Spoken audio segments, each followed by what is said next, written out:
Hello everyone. Teaching biology में आप सभी का हम स्वागत करते हैं। आज का जो हमारा टॉपिक होगा उसमें हम मॉडल क्वेश्चंस जो है फिशरी साइंस पे तो वो हम डिस्कस करेंगे। तो जो ये लेक्चर लेके आए हैं इसमें हम 50 क्वेश्चन लेके आए हैं, लेकिन आपको बताते चलें कि आपको सिर्फ 50 क्वेश्चंस नहीं पढ़ने होंगे, बल्कि इसमें आपको बहुत कुछ सीखने को मिलेगा। अगर हम 50 क्वेश्चन को हम अच्छी तरह से पढ़ेंगे तो डिस्कस करेंगे अच्छी तरह से, तो उम्मीद करते हैं कम से कम आपके 200 क्वेश्चंस जो हैं वो आपके बिल्कुल रेडी हो जाएंगे। तो बिल्कुल मैं कोशिश यही करूंगा कि आपके जो क्वेश्चन है, क्वेश्चन के जो भी उसके आंसर होंगे उन आंसर को तो करते हैं स्टार्ट। आज का जो हमारा पहला क्वेश्चन है, पहला क्वेश्चन क्या है आज के इस लेक्चर में, which of the following is a crustacean parasite infesting fish is. जो यहाँ पे चार दिए गए हैं, गायरोडक्टाइलस, आर्गोलस, डेक्टरोगायरस एंड हेक्सामीटा, इन चार में से हमें बताना है कि कौन सा जो पैरासाइट है वो क्रस्टेशियन। इसका जो आंसर है वो है आर्गुलस। आर्गुलस क्या है? एक्टोपैरासाइट। एक्टोपैरासाइट क्या होते हैं? जो lives on the outside of its host. तो इसका आंसर क्या आएगा? आर्गुलस। देखिए अब जो नेक्स्ट क्वेश्चन है, the most important biochemical change associated with freezing of fish is. पहला है प्रोटीन डीनेचुरेशन, दूसरा है फ्रीजिंग बोन, तीसरा है गैपिंग ऑफ फिलेट और चौथा है क्रिस्टलाइजेशन। ये जो चार ऑप्शन दिए गए हैं इसमें हमें बताना है मोस्ट इंपॉर्टेंट बायोकेमिकल चेंज कहाँ होती है। देखिए इसका अगर हम आंसर की अगर हम बात करें, जो इसका जो आंसर है वो क्या है, वो इसका आंसर आएगा प्रोटीन डीनेचुरेशन। ये इसका एग्जैक्ट आंसर होगा। ओके, देखिए होता क्या है, सबसे पहले हमें समझना है होता क्या है। प्रोटीन डीनेचुरेशन का मतलब क्या होता है। देखिए जो प्रोटीन डीनेचुरेशन है, डीनेचुरेशन का मतलब होता है लॉस ऑफ बायोलॉजिकल एक्टिविटी, ठीक है ना। लॉस ऑफ बायोलॉजिकल एक्टिविटीज का मतलब होता है डीनेचुरेशन, ठीक है ना। और जब लूज द स्ट्रक्चर, जो प्रोटीन का जो स्ट्रक्चर होता है जब वो लूज हो जाता है, जिस तरह क्वार्टरनरी है, टर्शियरी है, सेकेंडरी है, ये स्ट्रक्चर जो है ये लूज हो जाते हैं, तब हम कहते हैं प्रोटीन डीनेचुरेशन। ओके, दूसरा यहाँ ऑप्शन दिया गया था फ्रीजर बर्न। फ्रीजर बर्न का क्या मतलब होता है, as a result of dehydration, as a result of dehydration due to our exposure to air in the freezer, ठीक है ना। इसमें क्या होता है, it may appear unpleasant and lose its original flavor, ये आप याद रखना। ओके, उसके बाद है गैपिंग ऑफ फिलेट, ठीक है ना। गैपिंग ऑफ फिलेट को अगर हम समझना होगा, गैपिंग ऑफ फिलेट क्या होते हैं, जो फ्लेक्स होते हैं ना, पीसेस, वो जब सेपरेट हो जाती है तो उनके अंदर होल्स और जो स्लिट्स हैं वो नजर आते हैं। उसके बाद है क्रिस्टलाइजेशन। ये मेटेलिक लस्टर जो होता है जब सिकन की फिश के साथ फिश से जो नजर आता है, ठीक है ना, ये एक फेटोनिक क्रिस्टल सिस्टम होता है। अब जो क्रिस्टल होता है ना, ये जो क्रिस्टल्स होते हैं ये थिन होते हैं, 50 टू 10 न्यूटन प्लेट्स जो होती है, ये ग्यूनाइन जो होता है ना, ग्यूनाइन जो स्केल्स होते हैं उनके ऊपर यहाँ पे ज्यादातर देखा जाता है। और एक बात और बताएं, जो फ्रोजन स्टोरेज होती है ना, ये one of the most important technique होती है जो long term preservation of fish muscles, ठीक है ना, जो प्रिजर्व करती है फिश मसल्स को। फिश कंपोजिशन की अगर हम बात करें, 16 से लेकर 21% जो है यहाँ पे प्रोटीन होता है। 16 से 21% क्या होता है, प्रोटीन होता है। और 0.2 to 5% फैट्स होते हैं, 1.2 to 1.5% मिनरल्स होते हैं और 0.5 to 0.9 कार्बोहाइड्रेट्स होते हैं। 66% जो है ये मॉइस्चर यहाँ पे इसके अंदर पाया जाता है। लेकिन एक बात यहाँ पे याद रखना है कि जो फिश होती है, फिश की बहुत सारी स्पीशीज जो होती है वो अलग अलग किस्म की जो न्यूट्रिएंट प्रोफाइल है वो प्रोवाइड करती है। और फिश प्रोटीन जो है ये एक कंप्लीट अमाइनो एसिड प्रोफाइल होती है, उसके अंदर हाई डिग्री ऑफ डाइजेस्टिबिलिटी होती है। अब रही बात फ्रीजिंग की, ये एक इंपॉर्टेंट मेथड है किसके लिए, प्रिजर्वेशन ऑफ फिश के लिए। अब जिसमें जो बायोकेमिकल जो चेंज होती है वो क्या है, प्रोटीन डीनेचुरेशन, इसका जो है आंसर है। नेक्स्ट जो क्वेश्चन है, which one is 22nd amino acid, कौन सा है, पायरोफ्लेविन, सेकेटोल, गैमेक्टिन, पायरोलाइसिन। देखिए जो इसका आंसर है वो है पायरोलाइसिन। पायरोलाइसिन को हम PYL से डिनोट करते हैं। ओके, सबसे पहले जो है अमाइनो एसिड्स क्या होते हैं, अमाइनो एसिड्स मॉलिक्यूल्स होते हैं जो कंबाइन होकर क्या बनाते हैं, प्रोटीन्स बनाते हैं। और प्रोटीन्स को हम क्या कहते हैं, building block of life. Okay, तो इसका जो आएगा आंसर आएगा वो क्या आएगा, पायरोलाइसिन। याद रखिए जो देयर आर 22 जेनेटिकली इनकोडेड, इसको हम बोलते हैं प्रोटीनोजेनिक अमाइनो एसिड्स और जिसमें 20 standard genetic codes in two can be incorporated by special translation mechanisms, ठीक है। और जो प्रोटीनोजेनिक होता है इसका क्या मतलब होता है, प्रोटीन क्रिएटिंग। और 22 फर्स्ट कौन सा है, सिलिनोसिस्टीन, और 22 कौन सा है, पायरोलाइसिन। ओके। और अगर हम बात करें alanine, cysteine, aspartic acid, glutamic acid, glycine, histidine, isoleucine, lysine, leucine, serine, threonine, ये टोटल जो है ये 22 जो है ये अमाइनो एसिड्स हैं। ओके। उसके बाद जो नेक्स्ट है वो क्या है, which one of the following is Portuguese man of war. इनमें से किसको नाम दिया गया है Portuguese man of war, physalia, euphausiid, sagittal, none of these. इसका जो आंसर है वो क्या है, फाइसीलिया। तो जो फाइसीलिया होता है इसको हम कहते हैं ब्लू बॉटल जेलीफिश। ये फाइलम नाइडेरिया के अंदर आता है। इसको मैन ऑफ वॉर भी कहते हैं फाइसीलिया को, ठीक है। मैन ऑफ वॉर भी कहते हैं, Portuguese Portuguese man of war भी कहते हैं। ये फाइलम नाइडेरिया के अंदर आता है। और इसके अंदर नोमिरस विनोमस माइक्रोस्कोपिक नेमेटोसिस्ट जो है पाए जाते हैं, जो कि एक पेनफुल स्टिंग करते हैं, जिससे फिश किल भी हो सकती है। फिश क्या है, इंसान को भी अगर करेगी इंसान को भी मरने का खतरा हो सकता है। उसके बाद यहाँ पे जो दिया गया है यूफेसिड्स, यूफेसिड्स का मतलब होता है क्रिल फिश। ये फाइलम आर्थ्रोपोडा के अंदर आते हैं। जो सिजिटा जो है ये एक एरोवर्म होता है, ये फाइलम चिटोगनेथा के अंदर आता है। तो इसका जो आंसर होगा वो क्या होगा, फाइसेली जो है इसका आंसर है, जो हम पोर्टुगीज मैन ऑफ वॉर कहते हैं। अब देखिए जो क्वेश्चन नंबर हम 5 डिस्कस करेंगे। 5 जो क्वेश्चन है, for gillnet dash dash type of twist are used, soft twist, extra hard twist, all of these. देखिए जो गिलनेट है, गिलनेट होता क्या है, गिल नेटिंग का मतलब होता है एक फिशिंग मेथड है जब फिश को काट किया जाता है गिलनेट के जरिए 3 वेज में, वेजेड, गिल्ड एंड टेंगलेड। और यहाँ पे अगर हम आपको बताएं जो ट्विस्ट है यहाँ पे गिल नेटिंग में, वो होता है सॉफ्ट ट्विस्ट। जो ट्विस्ट क्या होता है, twist is the spiral disposition of the components of single Yon, folded Yon और नेटिंग यॉन। ये है डेफिनेशन किसकी, सॉफ्ट ट्विस्ट की। उसके बाद हम देखेंगे जो नेक्स्ट क्वेश्चन है वो है कोई कॉप हर्पिस वायरस इज। कोई कॉप हर्पिस वायरस क्या होता है, ठीक है। वो जो कोई कॉप हर्पस वायरस है वो डीएनए बेस्ड वायरस होता है। यहाँ जो ऑप्शन दिया गया है, पहला जो ऑप्शन जो है इसका जो करेक्ट आंसर है वो है ये डीएनए बेस्ड वायरस होता है। मोस्ट जो है ये कॉमनली फाउंड होता है ऑर्नामेंटल कोई जो फिश है उसके अंदर ये पाया जाता है। और ये डेकोरेटिव पर्पस के लिए जो ये फिश है इसको लाया जाता है, रखा जाता है। और सिम्टम क्या है कोई कॉप हॉपर्स के, सिम्टम है गिल जो है गिल मोल्टिंग है, ब्लीडिंग गिल्स है, पेल पैचेस है जो है, ये इसके जो है वो सिम्टम्स हैं। उसके बाद जो नेक्स्ट हम देखेंगे, नेक्स्ट क्या है, Which of the following is not an ectoparacyte? इसमें दिया गया कौन सा जो यहाँ पे दिया गया है कौन सा इसमें एक्टोपैरासाइट नहीं है।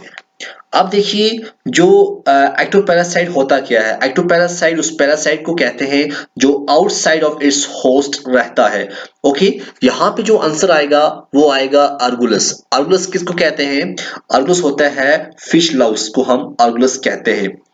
जो ट्राइकोडीना है, ट्राइकोडीना जो है ये जो आता है फाइलम सिलियोफोरा के अंदर आता है।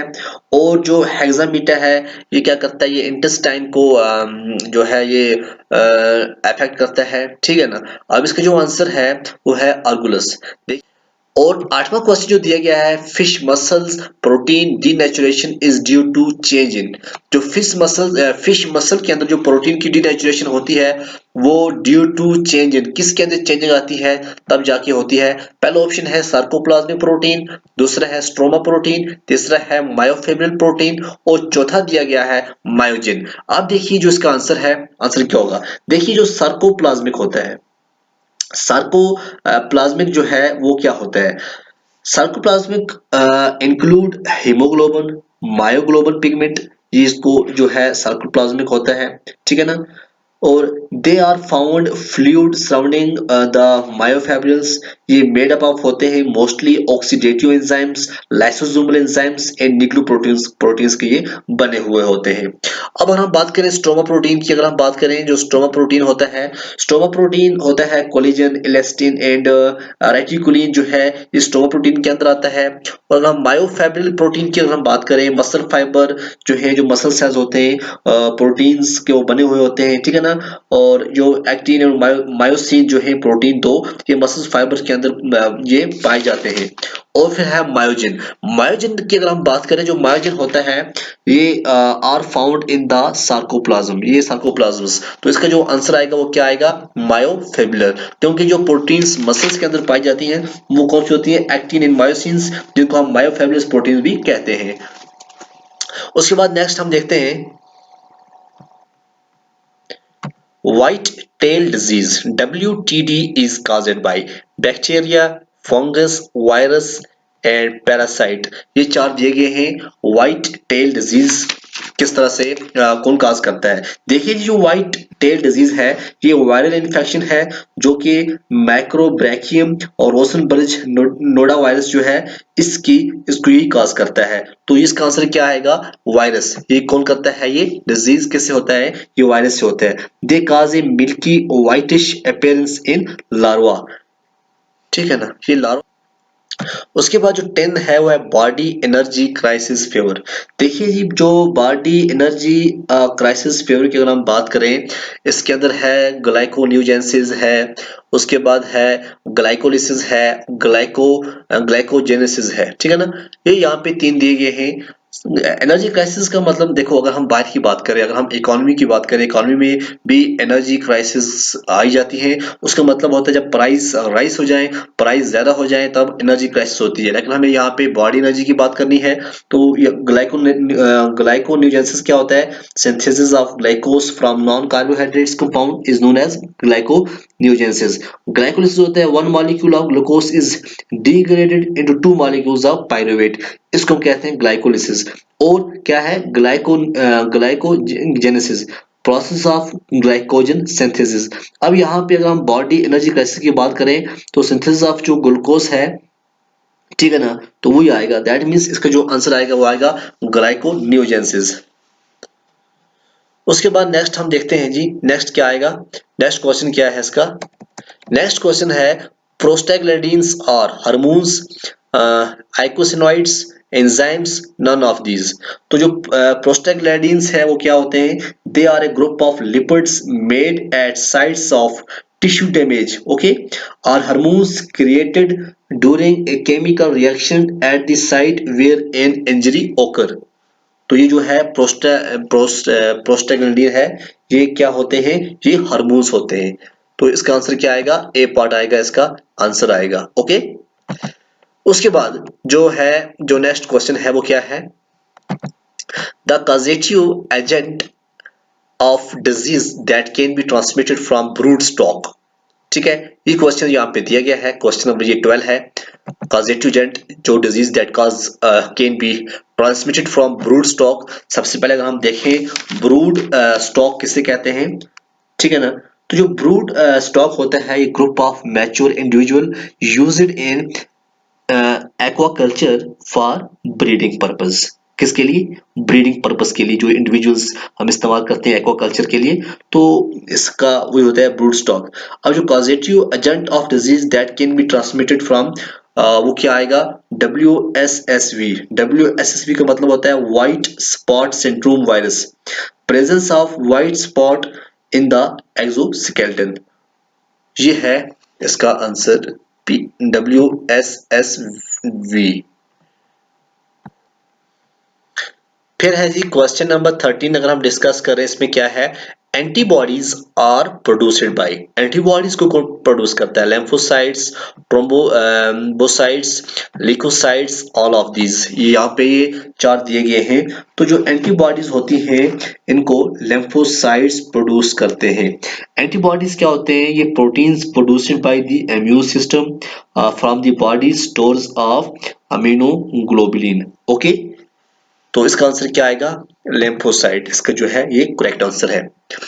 Aeromonas salmonicida cause, question number 14 बहुत ही इंपॉर्टेंट क्वेश्चन है। एरोमोनास सैल्मोनेसिडिया कॉज क्या करता है? Enteric red mouth disease, red pest, saddleback disease या फुरुनकुलोसिस। इसका जो आंसर है वो क्या आएगा? सबसे पहले अगर हम देखें एरोमोनास सैल्मोनेडिया जो है ये एक पैथोजेनिक बैक्टीरियम होता है, ठीक है ना? क्या होता है? पैथोजेनिक बैक्टीरियम, जो कि इसका जो आंसर है वो क्या आएगा? फुरुनकुलोसिस, ठीक है ना? ये डी इसका जो है ये आंसर है। ये काजेस करता है सेप्सिस, हेमोरेज, मसल लीजन्स, ठीक है ना? और इसको हम बॉयल भी कहते हैं, BOIL बॉयल। ये inflammation of lower intestine, spleen enlargement, ये इसके जो क्या है ये सिम्टम्स रहते हैं। ओके, तो ये था इसका answer furunculosis. Question number 15. An antioxidant occur naturally in fish. कौन सा एंटीऑक्सीडेंट जो होता है ओकर होता है नेचुरली इन फिश के अंदर? Keratin, BHA, anserine and carnosine. ये क्वेश्चन नंबर 15 जो है, 15 का आंसर क्या आएगा? देखिए जी, 15 का आंसर क्या आएगा? इसका आंसर है केराटीन, ठीक है? क्या है? Keratin. Keratin is naturally present in fish muscles 200 to 700 mg per 100 gram. Okay, और जो BHA क्या होता है? बुटाइलेटेड हाइड्रोक्सिनिसोल, BHA। ये सिंथेटिक एंटीऑक्सीडेंट होता है जो कि प्रिवेंट करता है फैट को। कौन? ये BHA। ओके, तो उसके बाद हम नेक्स्ट देखते हैं जी, CIFAX is mainly used for the treatment of। ये CIFAX जो है ये mainly used for the treatment of, prevents and cures EUS। इसका आंसर क्या आएगा? EUS। EUS होता क्या है? E का मतलब होता है एपिजूटिक अल्सरेटिव सिंड्रोम। एपिजूटिक अल्सरेटिव सिंड्रोम जो है ये इसका आंसर है EUS, CIFAX। Okay, the spoilage rate get double for every dash dash increase in temperature।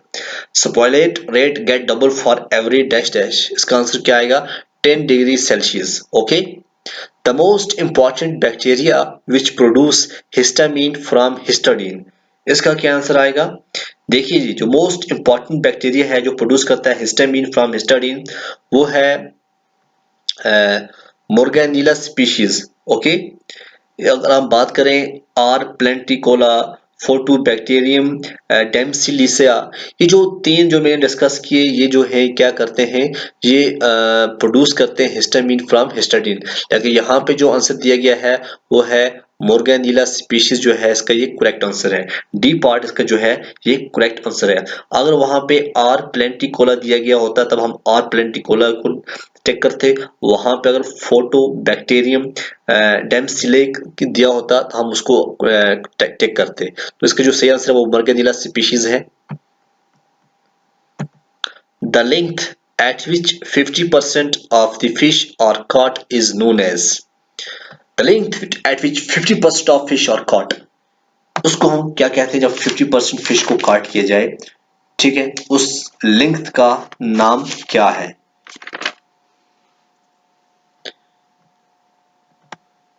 तो इसका जो आंसर है वो क्या आएगा? Length eight which, length at first maturity, ठीक है ना? क्या आएगा? Length at first maturity. The lower limit of growth for bacteria, yeast or molds is considered as। Question number जो 20 है, 20 का आंसर क्या आएगा? कितना होना चाहिए? वो आएगा -15 डिग्री। कितना आएगा? -15 डिग्री सेल्सियस जो है इसका जो करेक्ट आंसर है। The disease saprolegniasis is caused in fish due to bacterial infection, nutritional disease, fungal infection, parasitic infections।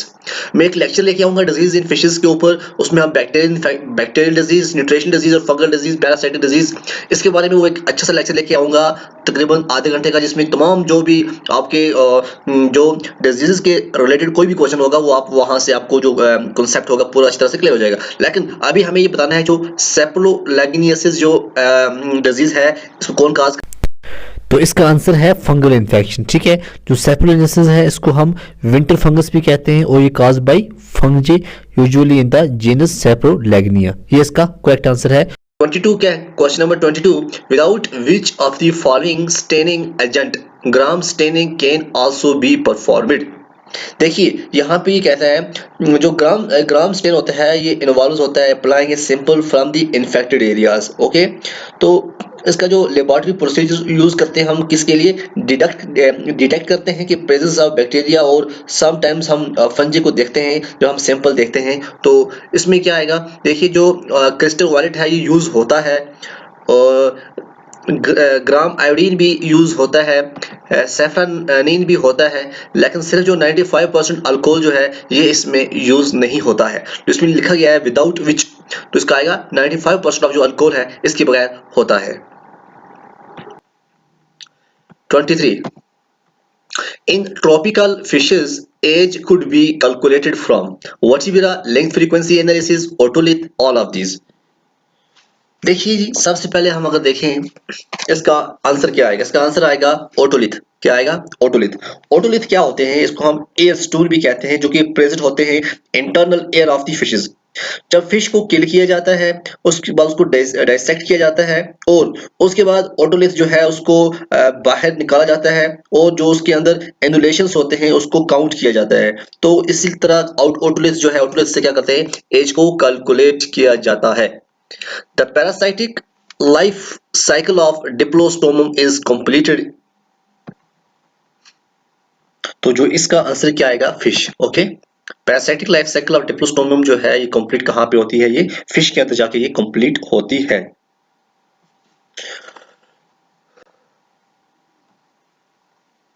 ये बोर्ड्स से स्टार्ट होती है। बोर्ड्स के जो एग होते हैं ये वाटर में बोर्ड से ये स्टार्ट होती है। उसके बाद ये मेटा क्रिकेरिया डेवलप होता है एडल्ट के अंदर इंटेस्टाइन ऑफ बोर्ड्स के अंदर। 25 क्वेश्चन नंबर क्या है? Intracellular viral replication is inhibited by interferon cytokines cytophores and transferrin. देखिए जो साइटोकाइन्स है इसका जो है आंसर है। ओके, साइटोकाइन्स इसका आंसर है क्योंकि वायरल रेप्लिकेशन जो है इसको इनहिबिट कौन करता है? इसको इनहिबिट करता है साइटोकाइन्स। और क्योंकि जो साइटोपोर्स हैं साइटोपोर्स बैक्टीरियल ग्रोथ को इनहिबिट करते हैं। नेक्स्ट क्वेश्चन ये है hematocrit is the ratio of dash dash to the total blood volume. ये किसका रेशियो होता है? Hematocyte hematocrit. Haemoglobin, WBC, platelet, cellular fraction. इसका जो आंसर आएगा वो क्या आएगा? हीमोग्लोबिन। हीमोग्लोबिन इसका जो करेक्ट आंसर आएगा। Volume percentage of red blood cells in blood measured as part of a blood test. Okay, volume percentage of red blood cells जो होते हैं वो क्या होते हैं? आरबीसी। आरबीसी के अंदर क्या होता है? हीमोग्लोबिन। ओके, तो इसका आंसर आएगा हीमोग्लोबिन। उसके बाद ए major 27, a major phospholipids present in muscles of marine fish and shrimp is squalene, astaxine, pristine, lecithin। कौन सा मेजर फॉस्फोलिपिड जो है ये प्रेजेंट होता है मसल्स ऑफ मैरीन फिश की और श्रिम्प के अंदर? देखो जो स्क्वेलिन है, स्क्वेलिन होता क्या है? स्क्वेलिन जो है ये पॉली अनसैचुरेटेड हाइड्रोकार्बन होता है जो कि फाउंड होता है फिश ऑयल के अंदर, स्पेशली शार्क के जो लिवर ऑयल होता है वहां पे प्रेजेंट होता है। उसके बाद जो है एस्टासिन। एस्टासिन की अगर हम बात करें, एस्टासिन जो होता है एस्टासिन जो है ये ब्राउन ट्राउट का एक पिगमेंट है जिसकी वजह से जो ट्राउट है वो ब्राउन दिखती है। प्रिस्टीन जो है ओमेगा 3 फिश ऑयल जो है जिसके अंदर ओमेगा 3 फिश ऑयल के अंदर ये पाया जाता है प्रिस्टीन अच्छी मकदार में। उसके बाद जो लिसिथिन है, लिसिथिन जो है ये फिशेस को हम फीड इंग्रेडिएंट्स फॉस्फोलिपिड्स प्रोवाइड करते हैं लिसिथिन। ओके, तो इसका जो आंसर है वो क्या आएगा? इसका जो आंसर आएगा वो आएगा एस्टोकेलिन जो होता है ये अच्छी मकदार में पाया जाता है, फॉस्फोलिपिड प्रेजेंट होता है मसल्स ऑफ मैरीन फिशेस के अंदर। The process of conversion of glycogen into glucose is called। ऐसी प्रोसेस जिसमें ग्लाइकोजन कन्वर्ट होता है ग्लूकोज में। जो ग्लाइकोजन है ग्लूकोज, इसका क्या आंसर आएगा? इसका आंसर आएगा ए इसका जो है ये आंसर आएगा। उसके बाद नेक्स्ट क्वेश्चन क्या है? 29 का क्या क्वेश्चन नंबर 29 क्या है? IMVIC test is a confirmatory test for Salmonella, E. coli, Streptococcus and Vibrio। ये क्वेश्चन है क्वेश्चन नंबर 29 IMVIC जो टेस्ट होता है, जिसका जो आंसर आएगा वो आएगा ई कोली। ठीक है, ई कोली इसका जो है परफेक्ट आंसर है। Tests are employed in the identification या differentiation of members of family. ठीक है, एंटीरोबैक्टीरिया। उसके बाद which type of mechanical dryer is most commonly used for dry fishes। बहुत इंपॉर्टेंट क्वेश्चन है। Cabinet dryer, tunnel dryer, spray dryer, kiln dryer. ये जो 4 dryer दिए गए हैं इनमें हमें ये बताना है कि जो कौन सा जो मैकेनिकल ड्रायर है जो मोस्ट कॉमनली हम यूज करते हैं फॉर ड्राई फिश के लिए। Fish drying processing there are two drying forms including the traditional way and industrial way. Traditional way की अगर हम बात करें सन ड्राइंग जो है ये होता है, ये बहुत ज़्यादा टाइम लेता है। उसके बाद अगर हम इंडस्ट्री की बात करें उसमें टनल ड्रायर जो है टनल ड्रायर है most commonly used for drying. These are made in the form of long tunnels 10 to 15 metre long. Okay, तो इसका जो आंसर आएगा वो क्या आएगा, टनल ड्रायर जो है इसको हम मैकेनिकल ड्रायर जो है बहुत कॉमनली यूज किया जाता है for fish dryer. Okay, 31 secondary oxidative rancidity product is measurement of peroxide, measurement of melanoaldehyde, measurement of free fatty acid, measurement of glycerol। तो जो रेंसिडिटी होती है, रेंसिडिटी अगर हम बात करें problem in storage, natural process of decomposition. ठीक है, इसमें क्या होता है डिग्रेडेशन ऑफ फैट्स और ऑयल्स जो होते हैं, ठीक है ना, हाइड्रोलिसिस। तो ये होता है रेंसिडिटी जो है ये इसके अंदर ये प्रॉब्लम होती है। ठीक है ना, अब इसके नाम रेंसिडिटी जो है most commonly detected by test या स्मेल से ये डिटेक्ट की जाती है। इंपॉर्टेंट कंपोनेंट्स जो होते हैं rancidity can shelf life testing. Okay, तो इसका जो आंसर आएगा वो आएगा पेरोक्साइड, मेजरमेंट ऑफ पेरोक्साइड। ठीक है, जो पेरोक्साइड है ये डिटरमाइन करती है। अब जो मेलानो एल्डिहाइड्स जो होते हैं ना, मेलोन एल्डिहाइड जो होते हैं ये प्राइमरी होते हैं। ठीक है ना, ये तो सेकेंडरी होते नहीं है। उसके बाद फ्री फैटी एसिड जो है FFA determines the number of fatty acids that have been liberated from their triglyceride structure। तो इसका जो आंसर आएगा वो क्या आएगा, इसका जो आंसर वही आएगा जो हमने बताया है पेरोक्साइड। इसका जो है आंसर है vitamin pyridoxine. Vitamin pyridoxine is also known as vitamin D, vitamin E, vitamin B6, vitamin B7। देखिए जी, जो विटामिन पैराडॉक्सिन है ये किस विटामिन को कहा जाता है, B6 को कहा जाता है। ठीक है ना, B6 याद रखना। और B6 का फंक्शन क्या है, ये प्रॉपर फंक्शन ऑफ नर्व्स और RBCs याद रखना। नर्व्स और RBCs का जो ये प्रॉपर क्या करता है, ये फंक्शन करता है। ओके,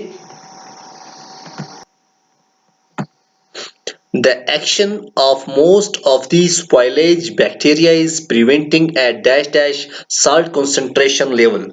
ये आएगा 10%। ओके, इसका आंसर क्या आएगा, C part.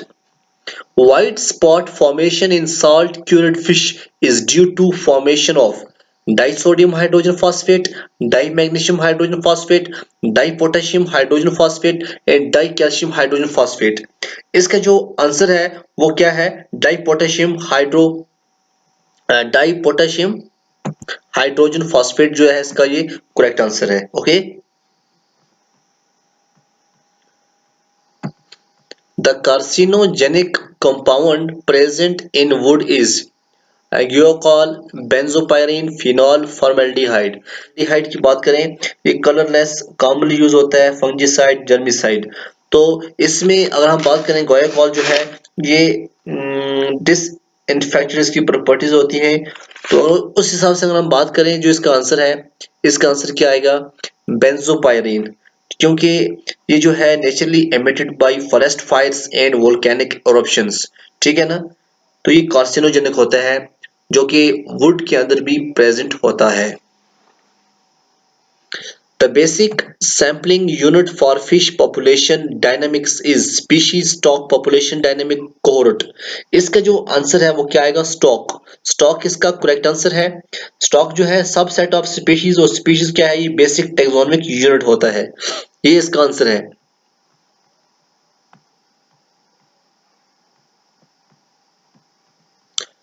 Find out the aromatic amino acids alanine, methionine, histidine, phenylalanine।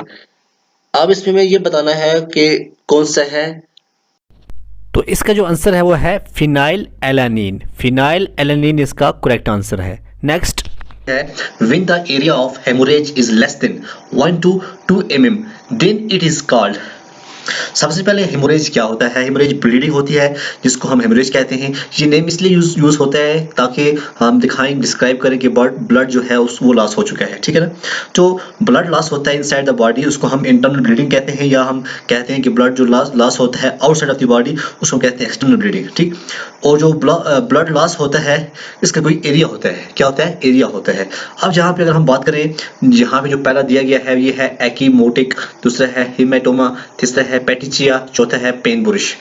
तो जो एक्कीमोटिक है इसका क्या मतलब है? ब्रूस, ब्लड और bleeding under the skin due to trauma of any kind. इसकी जो एक्कीमोटिक जो होता है इसका होता है 1 से लेकर 2 इंच तक इसका जो एरिया होता है। उसके बाद जो है हेमाटोमा, ये लेस देन होता है 3 mm, less than 3 mm hematoma. Petechia जो है ये less than 2 mm in size, 2 mm से लेस होता है। और जो इसका जो आंसर पेन बुर्स जो है इसका डिफरेंट होता है, 2 to 3 cm, तो ये अलग अलग होता है। तो इसका जो आंसर आएगा, आंसर क्या आएगा? हेमाटोमा, ठीक है, ये इसका करेक्ट आंसर आएगा। 39 the salt curing method where gills and guts are pulled out through the mouth cavity is called। ठीक है ना। देखो आपको पता है सॉल्ट क्यूरिंग मेथड किस लिए होता है, ठीक है ना, प्रिजर्वेटिव होता है। फिनाइल अब हम देखेंगे एलानिन, कि फिनाइल उसको क्या कहते हैं एलानिन। जो यहाँ पे दिया गया है। सबसे पहले यहाँ पे दिया गया है किंच क्यूरिंग। क्या दिया गया है? किंच। जब आप किंच पढ़ोगे, किंच का मतलब होता है means the process of mixing fish with suitable food great salt and stacking the fish. उसके बाद है वेट क्यूरिंग। वेट क्यूरिंग क्या होता है? वेट क्यूरिंग का मतलब होता है the curing of food by soaking it with a curing solution like a brine और साल्ट, ठीक है। और मोना जो है, मोना क्यूरिंग क्या है? मोना क्यूरिंग में क्या करते हैं, गिल्स को और गट्स को निकाल देते हैं माउथ से, उसके बाद साल्ट क्यूरिंग मेथड करते हैं। ओके, तो इसका जो आंसर आएगा वो क्या आएगा? Mona. Before salting the intestine जो है, इंट्रेंस जो है ये रिमूव किए जाते हैं। तो इसका आंसर क्या आएगा? मोना क्यूरिंग जो है इसका आंसर है। White spot disease is caused by, जो व्हाइट स्पॉट डिजीज है कॉज्ड बाय क्या आएगा? इक्थोप्टेरिस स्पीशीज, ठीक है। ये इसका जो है पहला जो है ए पार्ट इसका आंसर है, इसका है 40। ओके, नेक्स्ट देखते हैं 41 क्या है? The headquarter for fish and fish products under codex commission is located in. देखिए जो कोडेक्स एलिमेंटेरियस कमीशन है CAC वाज क्रिएटेड इन 1963 में क्रिएट किया था। किसने किया था? फूड एंड एग्रीकल्चर ऑर्गेनाइजेशन ने ऑफ यूनाइटेड नेशन। तो फर्स्ट सेशन जो हुआ था ये रोम के अंदर हुआ था। रोम कहाँ पे है? इटली के अंदर है। तो उसके बाद अगर आज की हम बात करें, आज नॉर्वे में इसका हेडक्वार्टर है। किसके अंदर? नॉर्वे के अंदर इसका हेडक्वार्टर है। The test which is used to quantify and detect very small amount of amino acids and ninhydrin reactions, xanthoproteic reactions, mirrored reaction, biuret reaction. तो इसका आंसर क्या आएगा? निनहाइड्रेट। जो देखो जो निनहाइड्रेट टेस्ट होता है ये detection of all amino acids, peptides and proteins. और जो ज़ेंथोप्रोटिक होता है, ज़ेंथोप्रोटिक जो रिएक्शन होती है इसमें क्या होता है? Used to detect the presence of protein soluble. और जैसे जो है मेलर्ड रिएक्शन, इसमें chemical reaction between amino acid and sugar. तो इसका जो आंसर आएगा वो क्या आएगा? निनहाइड्रेट टेस्ट जो है इसके लिए यही होता है। ओके, 42 जो है इसका बेस्ट आंसर है। The time required to kill a particular bacteria at a particular temperature is called Z value, F value, D value, none of these। बहुत ही इंपॉर्टेंट है ये भी एग्जाम पॉइंट ऑफ व्यू। तो इसको क्या कहते हैं? हमें थोड़ा वैल्यूज के बारे में थोड़ा देखना पड़ेगा, ठीक है ना। तो वैल्यूज के बारे में हमें समझ आएगा तब जाके इसका कुछ होगा। तो इसका जो आंसर आएगा वो क्या आएगा? Z value. तो आप जरूर जो वैल्यूज है वो जरूर पढ़िए क्योंकि एग्जाम पॉइंट ऑफ व्यू बड़ा इंपॉर्टेंट है। तो यहाँ पे इसका आंसर क्या आएगा? Z value. Metallothionein is a protein which is rich in, metallothionein जो प्रोटीन है इसके अंदर क्या ज्यादा होता है? Methionine, cysteine, histidine, none of these. अब जो 44 है, 44 का आंसर क्या है? सिस्टीन। सिस्टीन जो है इसका करेक्ट आंसर है। ओके, 45 क्या है? Case hardening is a phenomena occur in dash dash condition. Case hardening जो है इसका जो आंसर है वो क्या है? High temperature and low pH, ठीक है, ये इसका आंसर है। Coagulase test is a confirmatory test for, जो कगुलेस टेस्ट है वो किसके लिए है? इसका आंसर आएगा स्टेप्लोकोकस, सी जो है इसका करेक्ट आंसर है। Okay, The most widely used freezer for freezing seafood in India and abroad is air blast freezer, fluidized bed freezer, immersion freezer, contact plate freezer। तो इसका जो आंसर होगा वो क्या है? Air blast. Air blast freezer जो है इसका आंसर है। मोस्ट वाइडली यूज फ्रीजर है जो करता है फ्रीज रखता है सी फूड को। ठीक। COBB value is used to indicate. COBB ये जो है 48 है, इसका क्या आएगा? Water proofness. वाटर जो प्रूफनेस है, लेक्चर बहुत लंबा हो गया इसलिए मैं लास्ट पे थोड़ा जल्दी में कर रहा हूँ, कंप्लीट कर रहा हूँ, कंक्लूड। ठीक है, तो जहां से आपको समझ में ना आए आप जरूर कमेंट में लिखिए, और ऐसी क्वेश्चन के लिए बहुत सी सीरीज लेके मैं आऊंगा आपके लिए, कम से कम 10 सीरीज लाऊंगा। तकरीबन 1000 प्लस क्वेश्चन जो है मैं आपके लिए बिल्कुल रेडी करना चाहता हूँ, ताकि आपको जो कॉन्सेप्ट है, कम से कम जो फिशरीज के रिलेटेड जो भी कुछ कॉन्सेप्ट है वो क्लियर हो जाए, तो ये आपके लिए, आपके एग्जाम के लिए बहुत फायदेमंद रहेगा। ओके, उसके बाद नेक्स्ट हम देखते हैं The most effective preservative for canned food is MSG, glucose, sucrose, niacin। 49 का आंसर क्या आएगा? देखो, जो सबसे पहला बेस्ट है वो क्या है? बेंजोइक एसिड सबसे बेस्ट जो होता है। ठीक है ना। उसके बाद जो MSG का मतलब क्या होता है? Monosodium glutamate. ओके, ये बेस्ट है।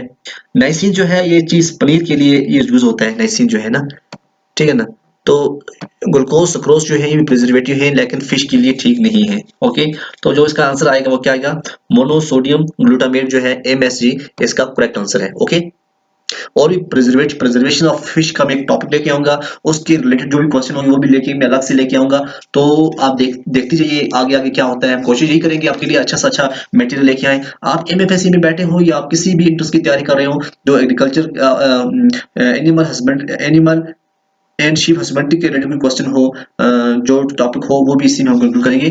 तो आप जरूर टीचिंग रियलिटी जो है इसको सब्सक्राइब कीजिए, दोस्तों के साथ शेयर कीजिए। जहां से आपको समझ में ना आए मुझे मेल कीजिए, और आप नीचे कमेंट भी लिख सकते हैं और मेरे साथ डायरेक्ट कॉन्टैक्ट भी कर सकते हैं। तो नेक्स्ट क्वेश्चन जो है वो है the term biochemistry is coined bye. ये बहुत ही इजी क्वेश्चन है, सबको पता है कि जो टर्म बायोकेमिस्ट्री है ये किसने कॉइन की थी? इसका आंसर है कार्ल न्यूबर्ज। कार्ल न्यूबर्ज ने इसको कॉइन किया था। अब हमने ये 50 क्वेश्चन जो यहाँ पे मैंने बताया, ये 50 नहीं बल्कि हमने तकरीबन बहुत से क्वेश्चन हमने हल किए। ठीक है ना। तो अब बहुत से क्वेश्चन जो है क्वेश्चन में से क्वेश्चन निकले, हमने उनको ब्रीफ किया, कोशिश की कि आपको समझ में आए। तो ये हमारा जो फर्स्ट सीरीज थी, कैसी लगी आपको? आप कमेंट में जरूर लिखिएगा। उसके बाद मैं कोशिश करूंगा कि आपके लिए ऐसी सीरीज